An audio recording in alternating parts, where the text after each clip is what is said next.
Graça e paz, meus irmãos e minhas irmãs do Salmo 128. Eu sou Caleb, o seu amigo virtual, e te convido para aprender mais da Palavra de Deus no livro de Deuteronômio com Giovana Cristina, intercessora do Relógio Mundial de Oração. E eu sei que esse estudo vai fortalecer a sua fé e trazer direção prática para o seu dia a dia.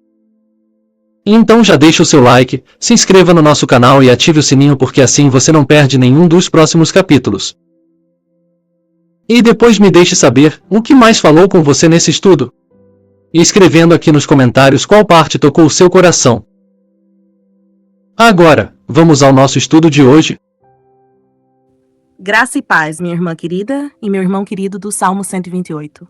Bem, aqui do versículo 18 ao 20 de Deuteronômio 16, que é o capítulo que nós vamos estudar hoje, vai tratar exatamente sobre a escolha dos juízes e dos oficiais, que seriam os policiais.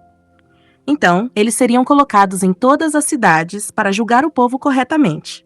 Os juízes decidiriam o veredito e os policiais ou guardas seriam os responsáveis por promover o cumprimento da lei, batendo no réu com chicotes e varas. Então, como o texto diz, nomearás para si, em cada tribo havia um juiz, e em cada cidade teria um juiz. Os juízes seriam os shofitins e os policiais seriam os shoterins. E veja aqui no versículo 19, fala do cuidado que o juiz deveria ter para não se tornar um juiz corrupto, pervertendo a palavra do justo por causa do suborno ou do presente que eles ganhassem. Pois quem não quer agradar pessoas de posição e status? Quem precisa de presente é o pobre necessitado. Mas as pessoas gostam de presentear aqueles que possuem cargos de posição elevada. E por quê? Intenção de subornar. Agora, do versículo 21 ao 22, Moisés faz novamente uma advertência contra a prática idólatra de buscar a deusa Aserá, que era uma deusa cultuada pelo povo cananita. A deusa Aserá era considerada como sendo a esposa do ídolo Baal. Então, ela era responsável por desviar as moças do caminho da moralidade. Seria como o espírito de Pombagira hoje. E aqui Moisés estava advertindo o povo até mesmo de plantar uma árvore que servisse como representação da deusa Aserá. Ou seja, Moisés proibiu o povo até mesmo de plantar uma árvore que iria servir como poste ídolo, porque o simples fato de plantar essa árvore já significava que eles estavam cometendo aquela prática idólatra. Então, é a intenção. Ah, mas eu não acredito nesse santo.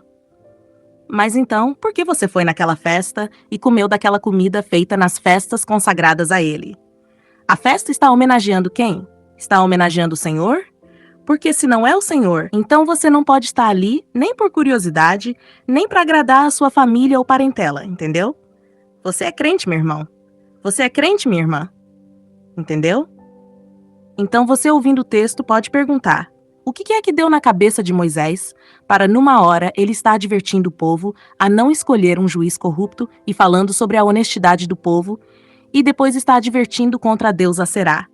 Então, minha irmã e meu irmão, saiba que, segundo o Tratado Sanhedrin, uma pessoa que impossa ou permite que um juiz corrupto tome posse é como alguém que planta uma árvore idólatra em Israel. É como alguém que dissemina a idolatria em Israel. Ou seja, alguém que leva o povo a pecar e a se afastar de Deus. Porque a corrupção vem da idolatria. E veja que no versículo 22, a palavra Matsevá significa altar pagão feito de uma só pedra, porque o povo de Israel podia construir para o Senhor um altar feito de terra ou de várias pedras. Esse era o altar do Senhor. Mas o altar de uma só pedra era o altar dos ídolos, os altares que eram construídos em Canaã. Essa é a advertência do Senhor. Não imite nada que é do outro lado. Tudo do Senhor é diferenciado. Às vezes as pessoas querem pegar o que é do mundo, o que é do ídolo, e dizer agora vou fazer isso para o Senhor. Não, tudo que é do Senhor é diferente, é santo. Entendeu, minha irmã? Entendeu, meu irmão? Por isso Moisés toca nesses dois assuntos. E a palavra designarás transmite a ideia de que, antes de termos um juiz entre nós precisamos julgar a nós mesmos, julgar as nossas atitudes. Porque quando estamos na posição de julgar, não pode haver corrupção em nós. Muitas vezes somos rápidos para julgar os outros, mas lentos para julgar a nós mesmos e a nossa casa. Mas qual é a sabedoria que o Espírito Santo quer nos trazer hoje? Entenda que a conexão entre idolatria e corrupção é profunda.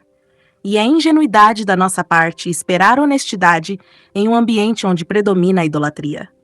E quando eu falo de idolatria, não me refiro apenas à multiplicidade de crenças, mas também ao culto que o homem faz de si mesmo, colocando-se acima de tudo e de todos.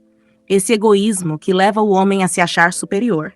Por isso, João 5,19 diz que o mundo jaz no maligno. Ou seja, o mundo é dominado pelas forças do mal. E quanto mais o homem se afasta de Deus e coloca outro no lugar do Deus verdadeiro, mais essas forças do mal prevalecem. A corrupção faz parte dessa natureza antiga do homem. Então, a solução para o mundo é se aproximar do Deus único e colocar o Senhor acima de todas as coisas, acima de nós mesmos e acima dos nossos amores, filhos, cônjuges, pais, riquezas e desejos. Foi isso que Jesus fez. Como filho amado de Deus, esvaziou-se de toda a sua glória, obedeceu à vontade do Pai e se ofereceu como sacrifício vivo, tendo morte de cruz para que nós tivéssemos a vida eterna. E quem reconhece esse sacrifício terá a vida eterna ao lado do Senhor.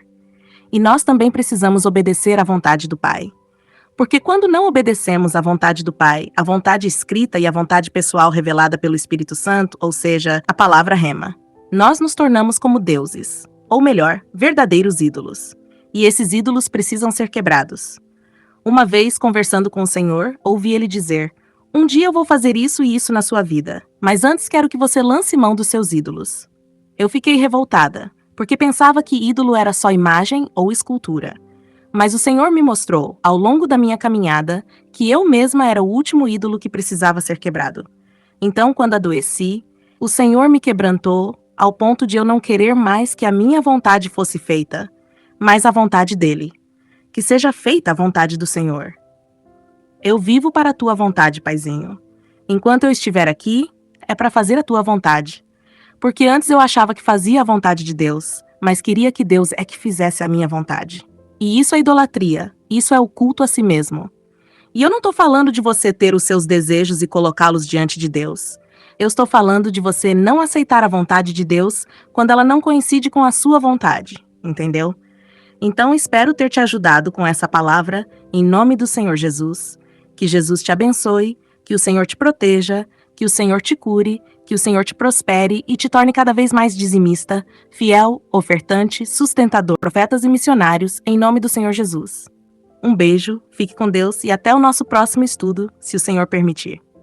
E se este estudo falou com você, deixe o seu like e compartilhe também com alguém que precisa ouvir esta mensagem, e se inscreva no nosso canal para continuar acompanhando os próximos capítulos. E não se esqueça de ativar o sininho, porque a cada estudo Deus tem algo novo para nos ensinar. E me conta nos comentários, qual foi a maior lição que você recebeu hoje da Palavra de Deus. E creia que as irmãs do Relógio Mundial de Oração estarão orando por você.